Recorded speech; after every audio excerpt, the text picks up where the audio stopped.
नात पढ़ने वाला चाहे शब्बीर बरकाती हो, चाहे मोइन साहब हो, हुजूर की महफिल है, लुच्चागिरी मत करो, बता दे रहा हूं। लड़का क्या कर रहा तुम?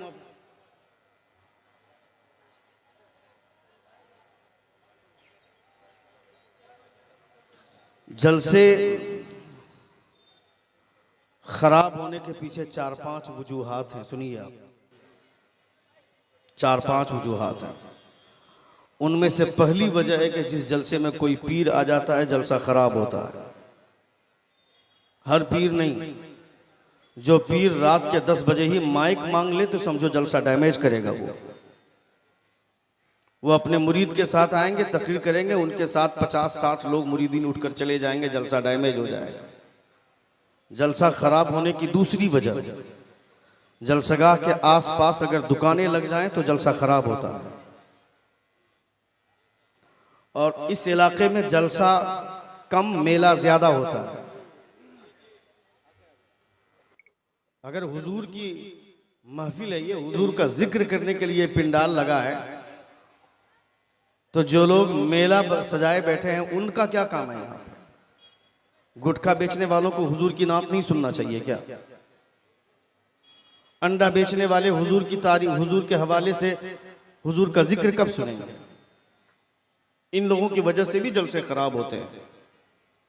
तीसरी वजह, वो जो रजाकार लोग जलसे के मुंतजिमीन बैच लगाकर घूमते हैं, उनकी वजह से भी जलसे खराब होते हैं।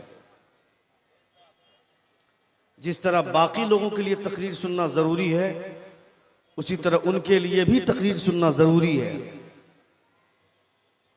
जलसा कराने वाले कोई बहुत बड़े पीर नहीं बन गए एक जलसा करा कर।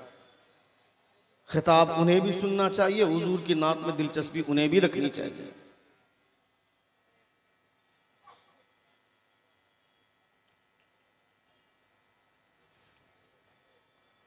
इसलिए जलसे खराब मत कीजिए।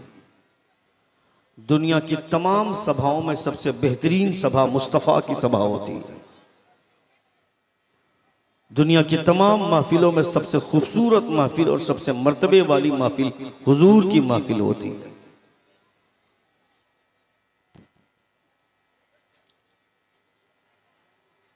शब्बीर बरकाती, अदब का ख्याल रखो।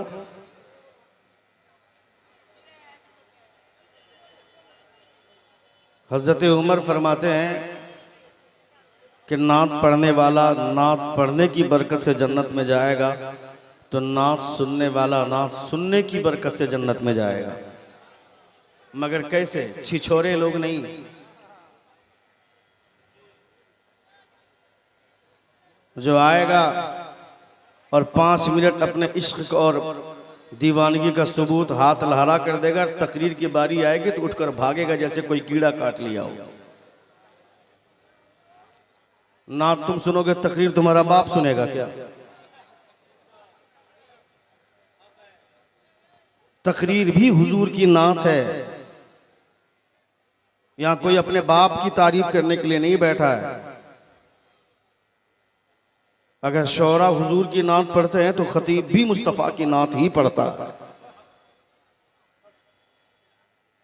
पूरा कुरान हुजूर की नात में है। हुजूर की नात पढ़ते हैं। हुजूर की नात पढ़ने वालों के लिए अगर इतनी दीवानी है तो जिनकी नात पढ़ी जाती है उस मुस्तफ़ा की दीवानगी का आलम क्या होगा?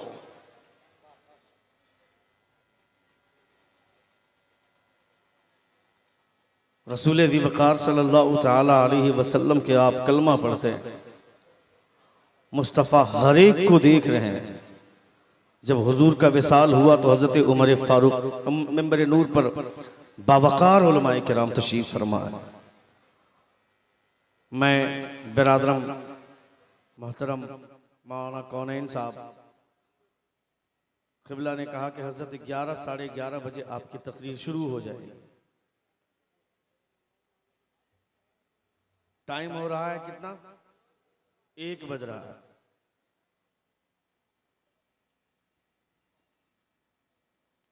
ग्यारह साढ़े 11 बजे तकरीर मेरी शुरू होने वाली थी। मैं 11 बजे से बैठा हूं तैयार होकर के, और अगर मेरे सामने मजमा अगर अपने इश्क का सबूत सिर्फ शायरी के वक्त में देगा और तकरीर के वक्त में नहीं देगा तो क्या दिल में उदासी छाएगी कि नहीं छाएगी? यही वजह है कि लोग अपने बच्चों को आलिम नहीं बनाना चाहते हैं। लोग ये सोचते हैं कि आलिम बनाकर क्या होगा, आवाज अच्छी है तो नात पढ़ना सिखा दो, पैसा बटोर के लिए आएगा।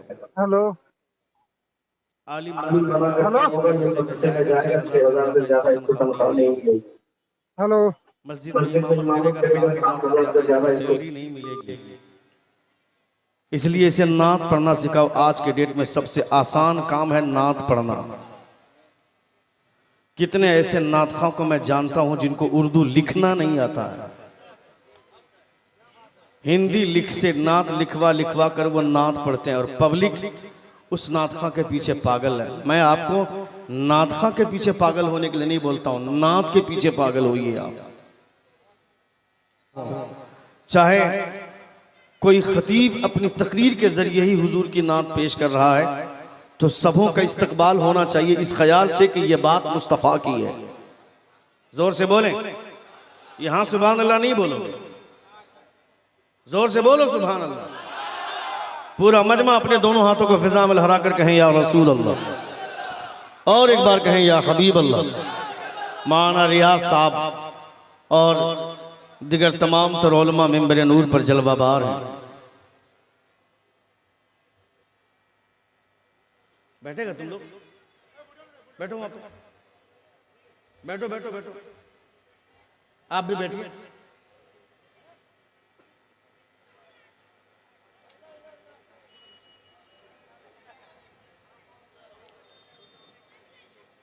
₹3500 का जींस खरीदेगा और 15 जगह जींस फटी हुई होगी और कहेगा ये फैशन है। फटे हुए कपड़ों में पैबंद लगाकर उन कपड़ों को पहनना हुजूर की सुन्नत है। ए बाबू, फोन आ गया।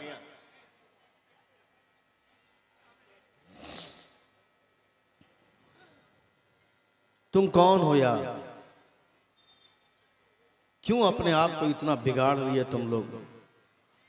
तुम्हारी अजमतों का खुतबा खुदा पढ़ता है, कुंतुम खैर उम्मतिन उखरिजत लिन्नास तअमुरूना बिल मारूफ व तनहौना अनिल मुनकर।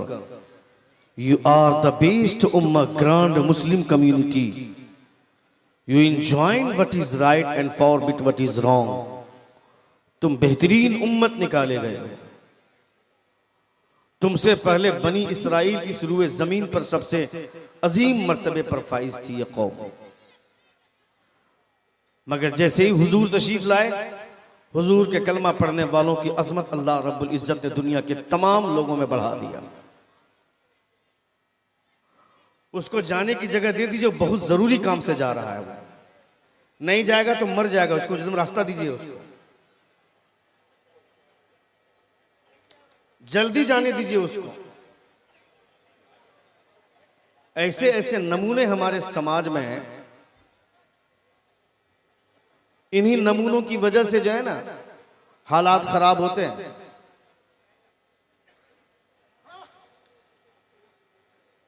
मेरी गुफ्तगू का रिदम नहीं टूटना चाहिए। मैंने भी तकरीर शुरू नहीं की है, बोलूं 5-10 मिनट? कितने लोग सुनना चाहते हैं? नहीं सुनना चाहते आप लोग? हाँ, मैंने भी हाथ नीचे करने के लिए नहीं कहा, हाथ उठाए रखिए। मैं एक दुआ कर रहा हूं। मैं परवरदिगारा, ये मुस्तफ़ा जान रहमत सल्लल्लाहु अलैहि वसल्लम के कलमा पढ़ने वाले हैं। हमारे अमाल इस लायक नहीं हैं, मगर हुजूर की इस महफिल में बैठने के सदक़े में हमारी आखिरत को बेहतर फरमा दे। दुआएं बहुत होती हैं। अल्लाहुम्मा रब्बना आतिना फिद दुनिया हसनतम व फिल आखिरति हसनतम व क़िना अज़ाबन्नार। अल्लामा मुफ्ती अहमद यार खान नईमी अलैहि रहमा फरमाते, ज़िंदगी भर कोई दुआ ना मांगे, सिर्फ दिल से ये दुआ मांगता रहे तो उसकी सारी मुरादें खुदा पूरी फरमाए, फिर किसी दूसरी दुआ की ज़रूरत ही नहीं पड़ेगी उसको। इसलिए ये दुआ इंसान को हमेशा मांगना चाहिए। रसूल दिवकार सल्लल्लाहु ताला अलैहि वसल्लम की महफिल में हुजूर तशरीफ़ लाए। इस दुनिया में मुस्तफ़ा का मकसद यह था कि मेरी उम्मत खुदा के करीब हो जाए। पूरी जिंदगी हुजूर का मकसद यह था, मगर आप क्या किए, खुदा को भूल गए।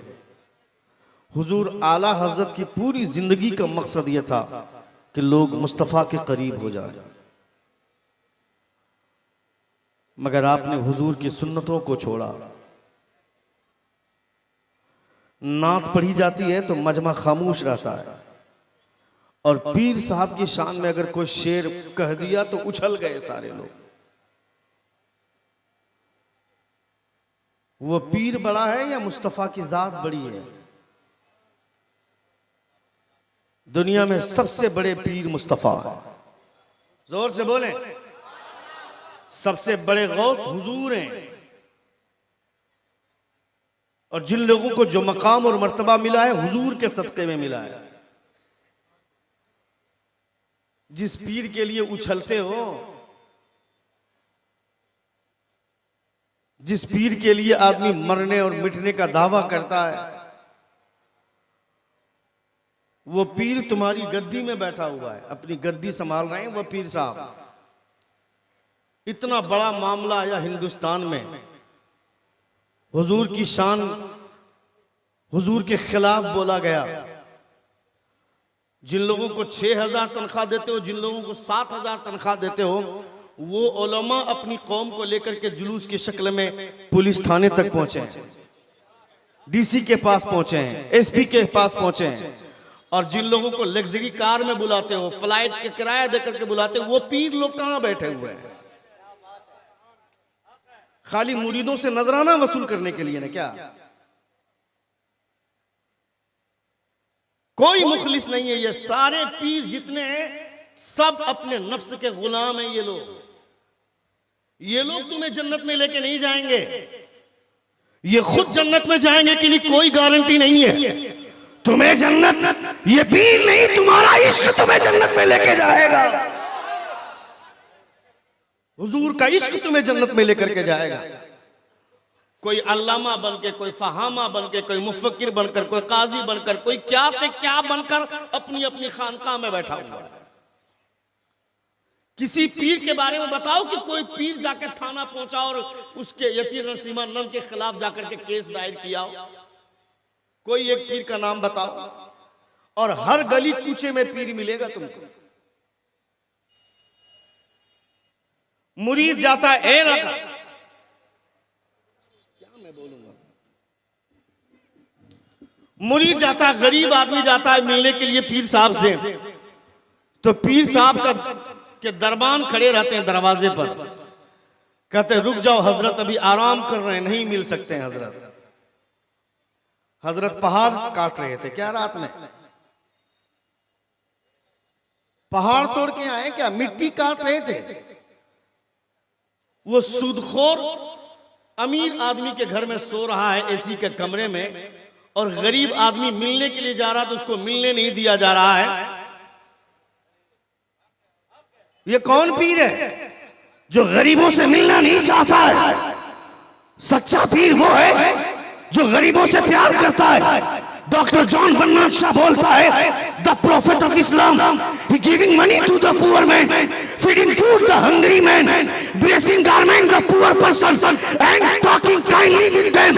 दुनिया का हर आदमी अमीरों से प्यार करता है, मगर आमना का लाल अमीरों से नहीं गरीबों से प्यार करता है।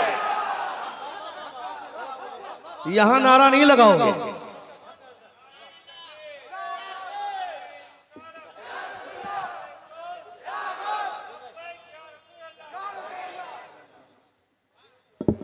हुजूर गरीबों से प्यार करते थे। सुन रहे हैं आप?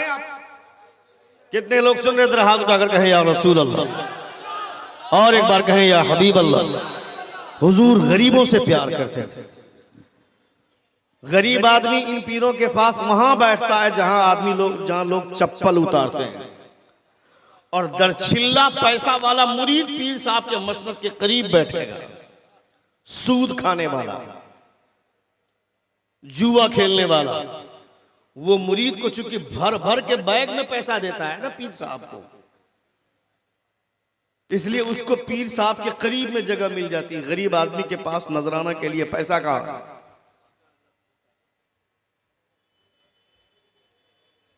हुजूर की बारगाह में एक खातून आई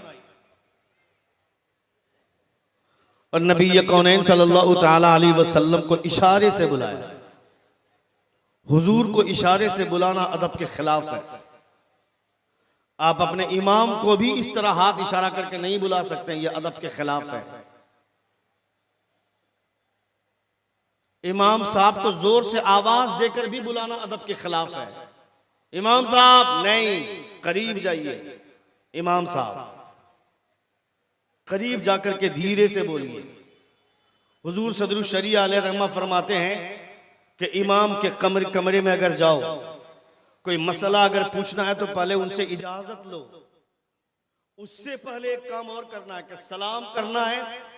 बैठने की इजाजत दें तो बैठना, वरना खड़े रहना है जब तक वो खड़ा रखें। ये इमाम की इज्जत है, ये इमाम का एहतराम है। जो एक छोटी सी मस्जिद का इमाम है, उनकी अजमत का ये आलम है, तो जो नबियों का इमाम है, जोर से जो नबियों के इमाम है, उनकी अजमत का आलम क्या होगा, उनकी शान का आलम क्या होगा। ये नती नरसिंहानंद जैसे टपोरी लोग क्या जानेंगे हुजूर की शान क्या है, हुजूर की हैसियत क्या है, हुजूर का वक़ार क्या है। जो 6-6 महीना नहाता नहीं है, जिसकी धोती से बदबू आती है, जिसके कपड़ों से बदबू आती है, जिसकी गुफ्तार से बदबू आती है, वो हरामगिरी महाराज और यती नरसिंहानंद जैसा टपोरी साधु क्या जानेगा कि हुजूर कौन है। वो क्या बताएगा कि मुस्तफा की शान क्या है, मुस्तफा की अजमत क्या है, मुस्तफा का वक़ार क्या है। मुस्तफा की हैसियत जाननी है तो किसी लुच्चे और टपोरी साधु से जानने की जरूरत नहीं है। देख हजरत शेख सादी शिराजी क्या फरमाते हैं, बलगल उला भी कमालिही कशफत दुजा भी जमालिही, he reached the highest place by his perfection, he removed the darkness by his beauty। दुनिया के तमाम खूबसूरत चेहरे एक तरफ और आमना के लाल का तलवा एक तरफ।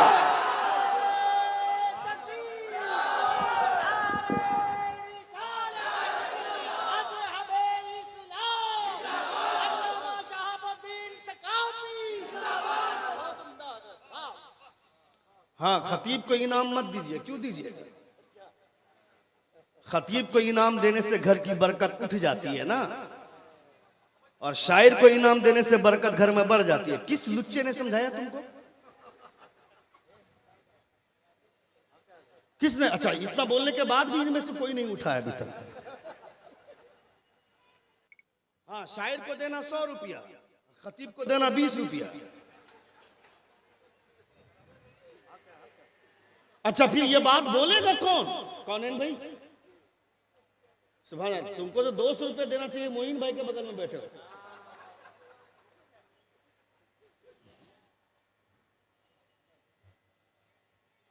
जोर से बोले और जोर से बोले। मेरे पास वक्त नहीं, वरना तकरीर ऐसी करता कि नशा फाड़ देता तुम्हारा। मेरे लिए तो ये आधा घंटा 1 घंटे का वक्त तो ऐसे ही है जैसे कि हाथी के मुंह में जीरा। अब चूंकि शब्बीर भाई इतने दूर से आए हैं, उनको भी सुनना है। मैं भी बहुत मोहब्बत करता हूं शब्बीर भाई से, इसलिए कि हुजूर की नात पढ़ते हैं। और सबसे बड़ी बात यह है कि उलमा से प्यार बहुत करते हैं, अदब बहुत करते हैं। बहुत सारे नात खां ऐसे हैं जिनको 2 गो नात पढ़ना आ जाता है तो वो किसी को वैल्यू ही नहीं देता है, और बगैर जुब्बा के तो फिर वो मानेगा ही नहीं। जुब्बा ऐसा कि उसके कमर के साइज का पता चल जाता है, फिटिंग फट। ऐसे जुब्बे लोग सिलवा रहे हैं। साहब, पहले हुजूर की नात पढ़ना सीखिए।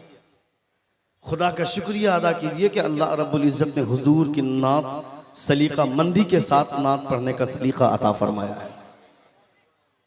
ये अपना कमाल नहीं होता, ये मुस्तफ़ा जान रहमत की इनायतों का कमाल होता है।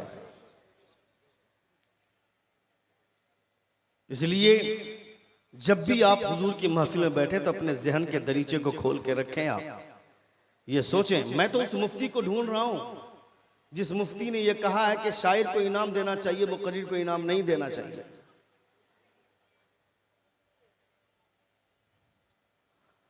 मैं उस मुफ्ती को ढूंढ रहा हूं जिसने कहा है कि जलसे में बड़े बड़े उलमा को बुला करके नजराना देना शायर और खतीब को, और जो जलसे के इनकाद के चक्कर में जगह जगह जाकर भीख मांगे जो इमाम साहब है उनको नजराना नहीं देना। ये इतने निरे किस्म के जाहिल ये लोग होते हैं कि लोगों को 25,000 50,000 का लिफाफा देकर के भेज देते हैं, और जो इमाम एक महीना खटता है उसको कहते हैं कि आपसे बाद में मिलेंगे, आप तो घर के हैं। शर्म नहीं आती है? उनके लिए भी एक लिफाफा बना दिए होते उनकी हैसियत के मुताबिक।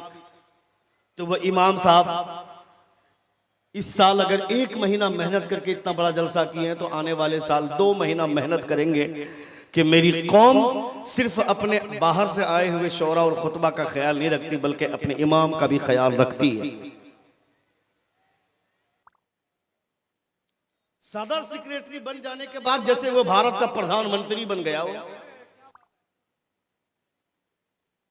वो ये कुछ सोचता ही नहीं इमाम कौन है।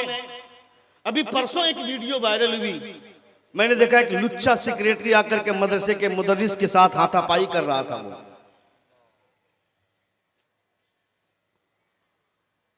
वो उलमा की खिदमत करने के लिए सदारत सौंपी जाती है, सेक्रेटरी का ओहदा दिया जाता है, खजांची का मनसब मिलता है, और जाकर के बदतमीजी करते ये लोग। रात भर बीवी का पांव दबाते हैं और सुबह जाकर के मौलवी साहब से ऊंची आवाज में बात करते हैं, जाकर रोब झाड़ते हैं। कभी बीवी को झाड़ नहीं पाया, इमाम को बोलता है कहां थे फजर में।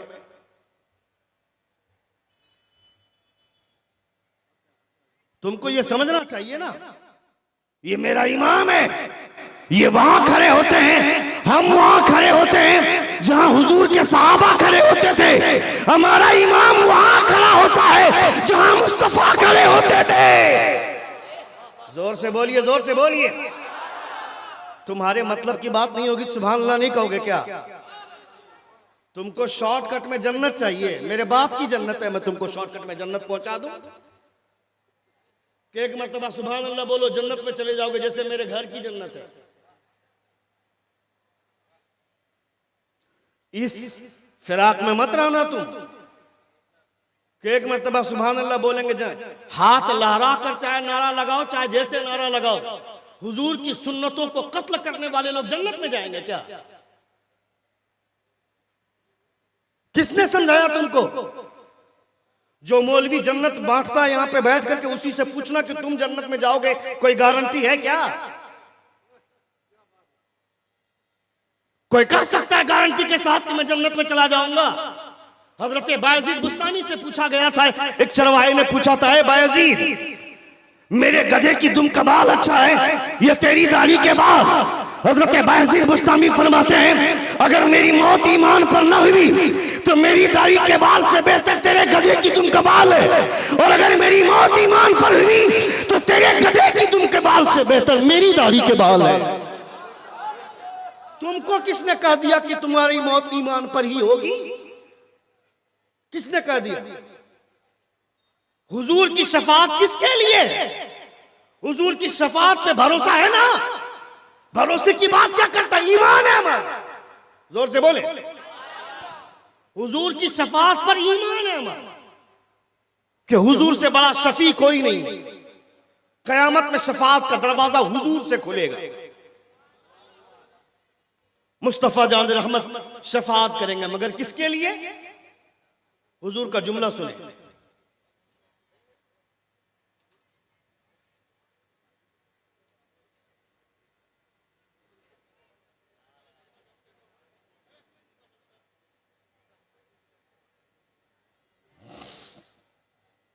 मर मिटने का जज्बा देखिए। 5 मिनट प्यास नहीं बर्दाश्त कर सकते हैं, जान देंगे ये लोग।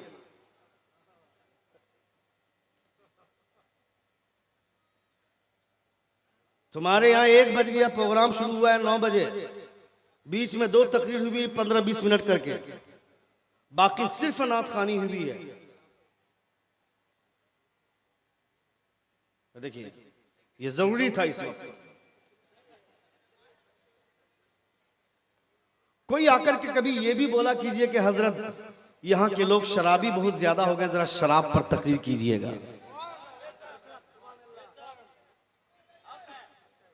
हजरत इधर के लोग जुआ बहुत ज्यादा खेलने लगे हैं, जरा जुआ के खिलाफ बोलिएगा ताकि हमारी आवाम के अंदर इस्लाह पैदा हो, लोग जुआ छोड़ दें। चूंकि जुआ का पैटर्न आ गया ना अब नया नया, उसमें जुआ में वेरिएशन आ गया, वैरायटी के साथ लोग जुआ खेल रहे हैं। पहले लोग ताश के पत्तों को फेंट करके जुआ खेलते थे, अब जूपी पर लूडो खेलकर पैसे जुआ खेल रहे हैं। ड्रीम 11 में टीम बनाकर जुआ खेल रहे हैं। वो ड्रीम 11 की टीम से जो पैसा आता है वो पैसा तेरे बाप का है, वो पैसे भी हराम के पैसे हैं। जिसको हुजूर ने हराम कर दिया हो, कयामत तक कोई माए का लाल उसे हलाल नहीं कर सकता है। जोर से बोले। और जिसे हुजूर ने हलाल कर दिया हो, कयामत तक कोई उसे हराम नहीं कर सकता है। ड्रीम 11 में जो पैसे आते हैं वो पैसे हराम के हैं, ये भी जुआ है। तुम अपने बच्चों को बताओ, पेशाब का कतरा पेशाब का होता है, चाहे चांदी के गिलास में पियो चाहे सोने के गिलास में पियो, पेशाब का कतरा पानी की बराबरी नहीं कर सकता है। और दुनिया का कोई पानी ज़म-ज़म के पानी की बराबरी नहीं कर सकता है।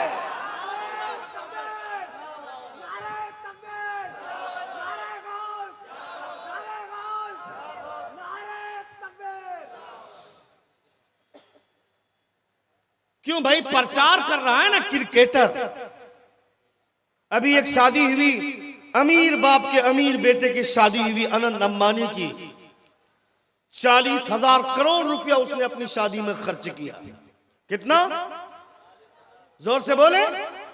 40,000। अच्छा ये वाला जोर से बोलोगे, जब सुभान अल्लाह बोलेंगे तो आधा आदमी बोलेगा।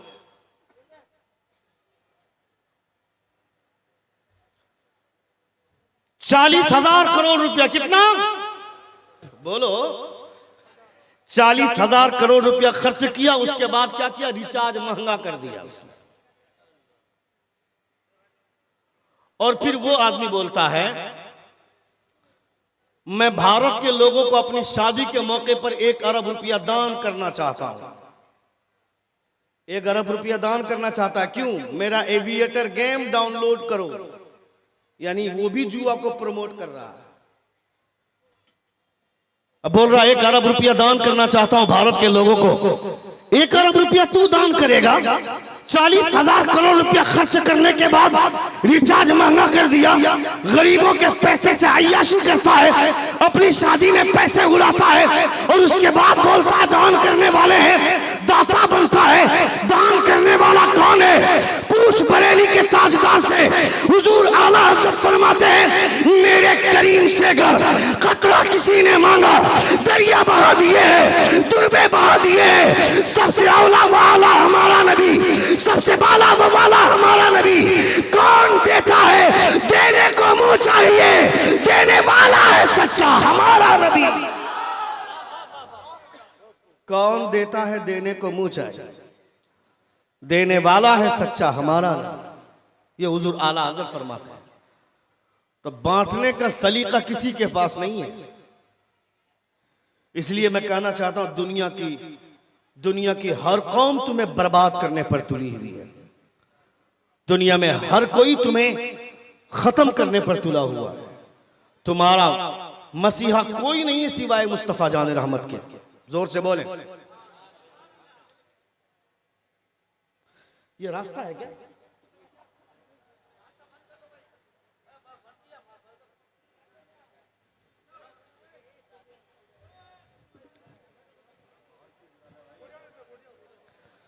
इतना शानदार माहौल, इतना अच्छा मजमा, कसम खुदा की इस तरह के मजमे से मुस्तफ़ा को प्यार होता है। जोर से बोले।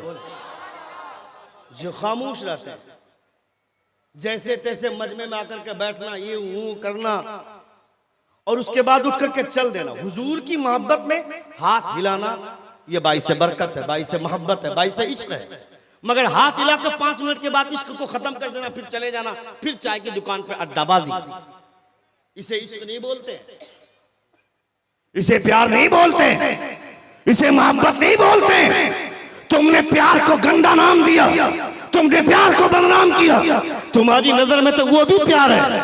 एक लड़का एक लड़की से रात भर बगैर शादी के, शादी से पहले एक लड़का एक लड़की से बात करता है और अपने कान को दागदार करता है, वीडियो कॉलिंग में बात करता है। दोनों अपनी जवानी बर्बाद करते हैं, दोनों अपना मुस्तकबिल खराब करते हैं, बोलते हैं ये प्यार है। इसे प्यार नहीं बोलते, इसे गंदी तहजीब बोलते हैं, इसे गंदा कल्चर बोलते हैं, इसे आवारगी बोलते हैं, इसे बेहयाई बोलते हैं। प्यार किसे बोलते हैं? सुनो मुझसे।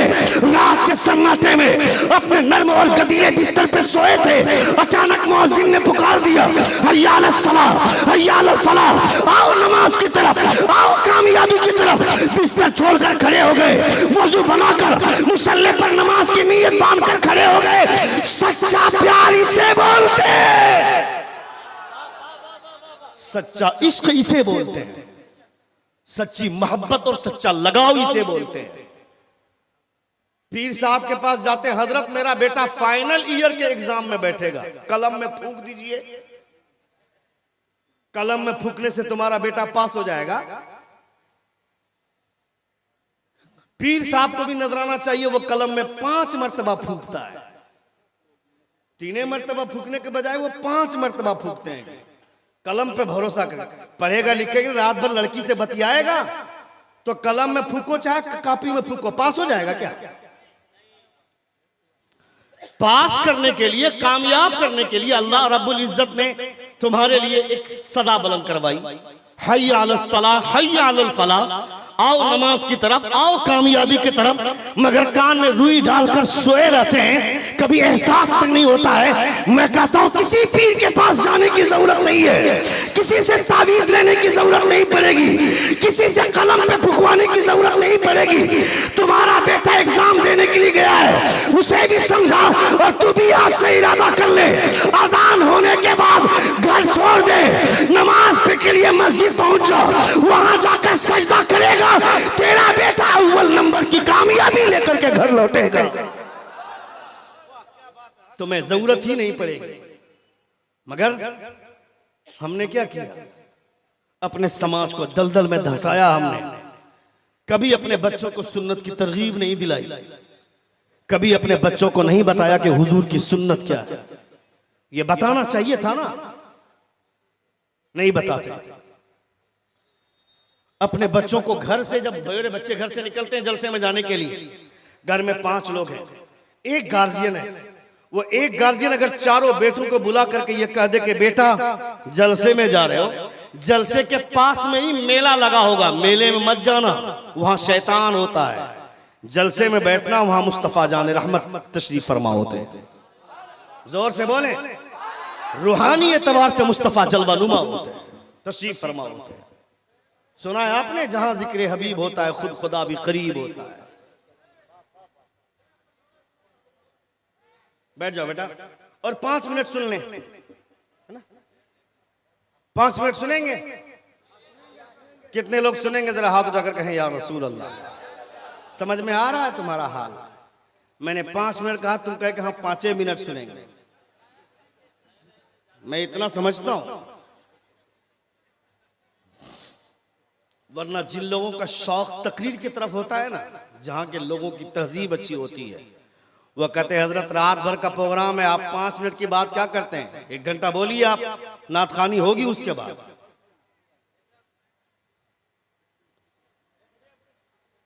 इसलिए शऊर जगाइए, नात सुनिए आप।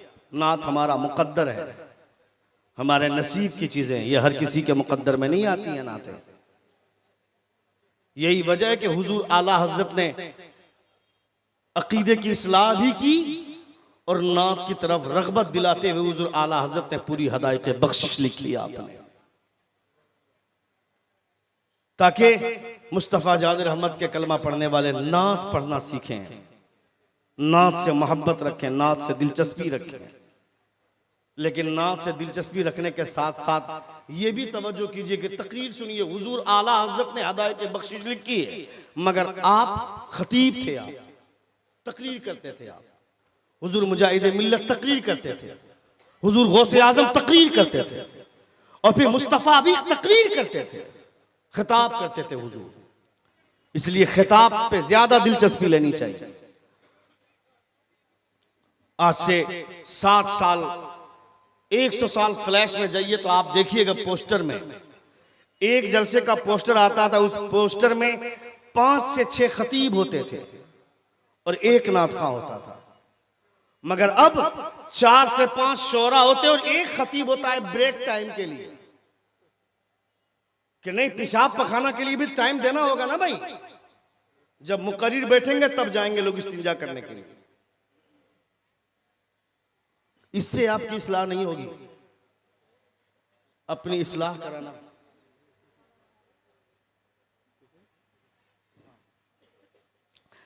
ये तो आप मुझे फुल टॉस दे रहे हैं मौलाना रियाज साहब,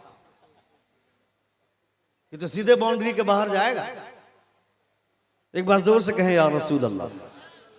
पूरा मजमा हाथों को फिजा में लहरा कर कहें या हबीब अल्लाह। अच्छा एक बार वो नारा लगाई जो नारा मोइन भाई लगवा रहे थे। कौन वाला? हाँ लगाइए लगाइए।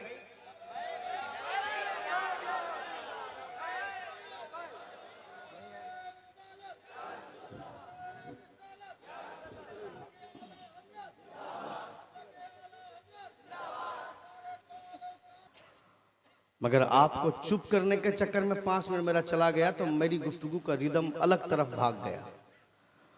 लेकिन ये लहजा भी मेरा ठीक है, चूंकि मैं इस लहजे में जुमे का खिताब करता हूं। क्योंकि जलसे की नौयत लोगों ने बदल दी, जलसों का मिजाज लोगों ने बदल दिया। लोग ये समझते हैं कि जलसे में जब तक मेरी तकरीर में 4-5 नारे नहीं लगेंगे, जब मेरी तकरीर फ्लॉप हो जाएगी, मेरी तकरीर हिट नहीं होगी। शायरों को भी लगता है कि मेरी नातखानी में अगर 5-10 नारे नहीं लगेंगे तो मैं तो फ्लॉप हो गया, एक भी नारा नहीं लगवा पाया। अच्छा अब उस पर भी पेट नहीं भरता, अब इनाम आना चाहिए। नारा तो खूब लग रहा था हज़रत, इनाम ही नहीं मिल रहा था। सबका हाल यही है, चाहे खतीब हो चाहे शायर हो। जबकि मैं समझता हूं नारा लगे ना लगे, मुस्तफ़ा एक बार पलट कर देख ले। सुभान अल्लाह, जोर से बोले हुजूर तवज्जो फरमा दे, एक मर्तबा पूरी जिंदगी की मेहनत वसूल हो जाए। सबकी ख्वाहिश ये होनी चाहिए, काश हमारे सीने में इखलास की वो दौलत आ जाती और हम ये सोचते कि जिंदगी के तमाम मामलात हमारे बनाने वाले मुस्तफ़ा हैं, बिगड़ जाए तो उसे संवारने वाले भी मुस्तफ़ा। तुम्हारे समाज में जो गंदगी फैली है उसका जिम्मेदार कौन है? आप हैं उसके जिम्मेदार। ये खवातीन है। मैं इस पर भी बोलता हूं कि खवातीन का मजमा इतना करीब नहीं होना चाहिए स्टेज से। पूरी दुनिया से हम लोग सक जाते हैं मगर इन सब से नहीं सकते।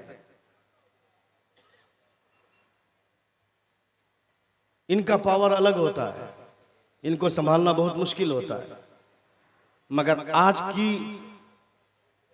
की इस बज़्म में मेरे साथ ये पहला इत्तेफाक है कि मैं औरतों को इतने करीब देख रहा हूं और इतनी खामोशी के साथ यहाँ की खवातीन बैठी हुई हैं। ये पहला इत्तेफाक, ये बहुत बड़ी बात है। ऐसा नहीं होता है, इधर तकरीर होती रहती है, उधर कई तकरीरें हो रही होती हैं। इधर एक खतीब बैठता है, उधर 20-25 खुतबा बैठे रहते हैं। और एक साल के अंदर जितने हादसात होते हैं वो तमाम हादसात आधे घंटे के अंदर फिल जुमला पेश कर देती है। गीबत का अड्डा बन जाता है, अल्लाह सलामत रखे। इन्हीं लोगों में से कितनी गरीब बच्चियां हैं, उन गरीब बच्चियों की शादियां नहीं हो रही हैं, उसके जिम्मेदार कौन है? उसके जिम्मेदार भी आप ही हैं। क्योंकि बारात में आप चड्डी भी पहन कर जाएंगे, ससुराल के पैसे से जाएंगे, अपनी औकात आपकी खरीदने की नहीं है। घर में बेटा पैदा होता है तो बाप मोच में घी डाल लगा कर चलता है, पूछता है कौन क्या हुआ रे? बोलता है पल्सर पैदा हुआ है, पल्सर। अब बोलता है अपाची पैदा हुआ है, रॉयल इनफील्ड आ गया मेरे घर में। बेटा पैदा होता है, बोलता है रॉयल इनफील्ड पैदा हुआ है। शर्म नहीं आती है? ये हालत है हमारी। क्या दिखाएंगे मुंह? नबी कौनैन ने इस दीवार को तोड़ा था, हुजूर ने अपने कदमों से रौंद डाला था मुस्तफा ने, और हमने फिर से ये गंदगी फैलाई अपने समाज में। अच्छा, लोग ये बोलते हैं कि हम जो देते हैं तो हम लेंगे क्यों नहीं? मैंने अपनी बहन की शादी किया तो हमने दिया, तो अब हम अपने भाई की शादी करेंगे तो क्यों नहीं लेंगे? आप पहले से ही अपने अंदर इखलास पैदा कर लीजिए, शुरू से ही मिजाज बना लीजिए कि हम लेंगे नहीं। इरादा कीजिए तो अल्लाह रब्बुल इज्जत आपकी बहन के लिए भी ऐसा ऐसे लड़के का इंतजाम कर देगा खुदा, जो लेने वाला नहीं होगा, क्योंकि आपका इरादा ही, हुजूर फरमाते इन्नमल आमालु बिन्निय्यात, अमल का दारो मदार नीयत पर है। आप इरादा तो कीजिए। किसने कहा नहीं मांगना चाहिए? मांगिए, मगर आप मुस्तफा से मांगिए। मुस्तफा जान रहमत चेहरा देख करके नहीं देते हैं, हुजूर मांगने वाले का दिल देखा करते हैं। जोर से बोले Allah looks not your face and not your wealth, but Allah looks your status and status of hearts and your deeds. खुदा ना तुम्हारे चेहरे को देखता है, ना तुम्हारी दौलत को देखता है। खुदा तुम्हारे दिल को देखता है, तुम्हारे आमाल को देखता है। अगर चेहरा काला हो और उसकी कोई अहमियत नहीं है तो फिर हजरत बिलाल क्या थे? क्यों मुस्तफा के इतने करीब हुए हजरत बिलाल? क्यों हुजूर अपने जन्नत में जाने से पहले उनके कदमों की आहट मुस्तफा सुनते हैं? ये सिर्फ और सिर्फ इश्क का कमाल था। मुस्तफा से मोहब्बतों का कमाल है। जिनके सीने में हुजूर की सच्ची मोहब्बत होगी, वो जहेज की तरफ आंख उठाकर नहीं देखेगा। वो ये सोच भी नहीं सकता। वो ये सोचेगा कि मांगना होगा तो मस्जिद में जाकर अपने रब से मांग लेंगे। मेरा ससुर देने वाला कौन होता है? समाज को गंदगी से, जलसे का असल मकसद यही है कि लोगों के अंदर इस्लाह के पहलू उजागर हों, लोग कुछ सीख करके जाएं। ये एंटरटेनमेंट की महफिल नहीं है। ये एंटरटेनमेंट की महफिलें कहीं और मुनक़द होती हैं, यहां इस्लाह के गोशे उजागर होते हैं। यहां से आदमी कुछ सीख करके जाता है। इसलिए अपने समाज को गंदगी से बचाइए। मेरे पास वक्त नहीं है, क्योंकि मैंने पहले ही कहा था कि मुझको 12 साढ़े 12 बजे तक छोड़ दीजिएगा, और अब चूंकि ताखीर से माइक पर आया तो वक्त भी नहीं है, और प्रोग्राम में शब्बीर भाई को पढ़ना भी है। इंशाअल्लाह फिर कभी मौका मिलेगा तो गुफ्तगू होगी। हमारे बोलने में या आपके सुनने में कोई गलती हुई हो, सभी हजरात